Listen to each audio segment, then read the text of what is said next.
Add it up and a picture emerges of what $100 billion actually buys.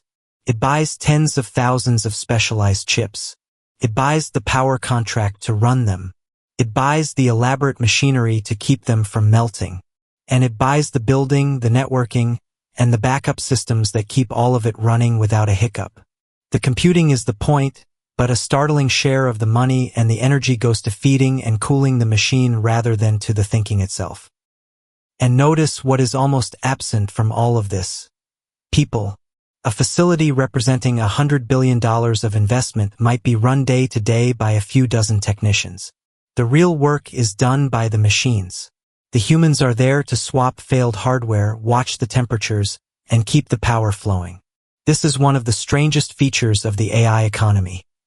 Enormous capital, enormous energy, and almost no labor inside the building. So the next time you hear that a company is spending $100 billion